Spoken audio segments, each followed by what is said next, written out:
Ipakchilik qishloq xo'jaligining serdaromad, ko'p tarmoqli hamda ijtimoiy ahamiyati yuqori yo'nalishlaridan biri hisoblanadi. Ushbu tarmoq avvalo hududlarda bandlikni ta'minlash, ichki kooperatsiya zanjirlarini mustahkamlash hamda eksportbop mahsulotlar ishlab chiqarish orqali iqtisodiy samaradorlikni oshirishga xizmat qiladi. Shu bois bugungi kunda ipakchilik zamonaviy yondashuvlar va ilmiy amaliy yechimlarni talab etadigan istiqbolli soha sifatida qaralmoqda. Buxoro viloyatining Romitan tumanidagi Romstar korxonasida amalga oshirilayotgan yangi loyiha bu fikrning amaliy tasdig'idir. Korxonada metall konstruksiya asosida ipak qurti boqishga mo'ljallangan qo'shma pillaxona ishlab chiqilgan bo'lib, u mobil imkoniyatlari, foydalanishdagi qulayligi va yuqori samaradorligi bilan ajralib turadi.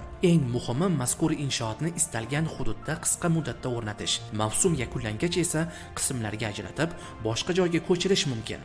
Bu esa pillachilikni kapital bino inshootlarga bog'lab qo'ymasdan, uni mavjud ehtiyoj va sharoitdan kelib chiqib tashkil etish imkonini beradi. Natijada sohada moslashuvchanlik ortadi, vaqt va resurslar tejaladi.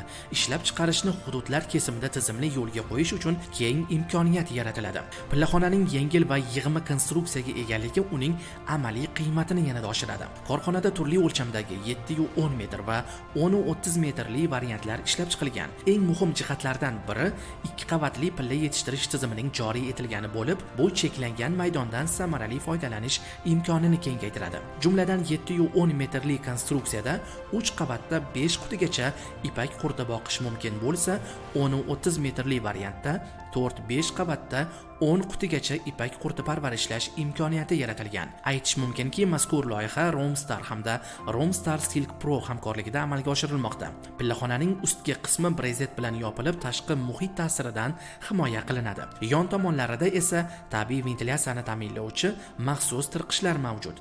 Bu yechim ipak qurtlari uchun zarur havo almashinuvini ta'minlab, ichkarida ortiqcha namlik va dimlik yuzaga kelishini oldini oladi hamda barqaror mikroiqlimni saqlaydi.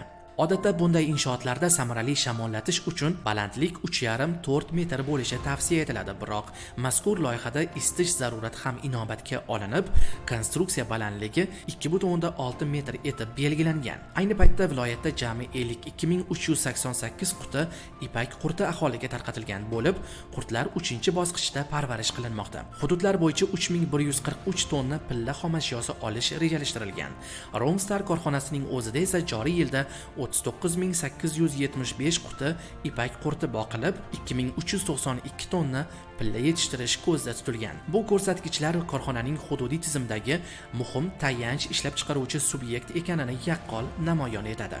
Shuningdek, urug'chilik yo'nalishida ham muhim ishlar amalga oshirilmoqda. 2025-yilda korxonada 350 nafar ishsiz xotin-qizlar ish bilan ta'minlanib, Xitoyning Shandong Guangdong Silkworm Ace kompaniyasi bilan hamkorlikda 28900 quti mahalliy duragay ipak qurti urug'lari tayyorlandi va Andijon, Sirdaryo, Toshkent, Buxoro viloyatlari hamda Qoraqalpog'iston Respublikasiga yetkazib berildi. Bundan tashqari xalqaro hamkorlik asosida seleksiya va ko'paytirish ishlari ham olib borilmoqda. Xususan, Xitoydan keltirilgan 550 quti elita ipak qurti urug'lari mahalliy sharoitda Xitoy usulida parvarish qilinmoqda. Ushbu urug'lardan 27 tonna hosil olinib, keyingi yil uchun 40,000 quti duragay ipak qurti urug'lari tayyorlash rejalashtirilgan. Korxonada ishlab chiqilgan yana bir muhim yechim yengil konstruksiyali yig'ma qurtxonadir.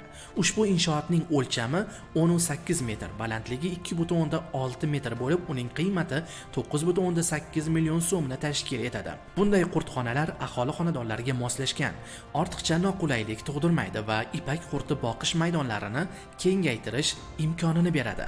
Ahamiyatlisi, bugungi kunda viloyat uchun 500 dona shunday shakldagi qurtxonalar tayyorlanmoqda. Umuman olganda, korxonada ishlab chiqilgan ko'chma pillaxona loyihasi ipakchilikda yangi yondashuv va zamonaviy ishlab chiqarish madaniyatining shakllanayotganini yaqqol ko'rsatadi. Bu yerda innovatsiya faqat nazariy tushuncha emas, balki konstruksiyaning har bir detalida, qavatli boqish tizimida, ventilyatsiya va isitish yechimlarida, urug'chilikdagi uzoq muddatli rejalarda hamda bandlikni ta'minlashdagi aniq natijalarda o'z ifodasini topgan. Eng muhimi, loyiha ipakchilikni yanada qulay, samarali va iqtisodiy jihatdan maqbul shaklda tashkil etish mumkinligini amaliy natijalar orqali tasdiqlamoqda.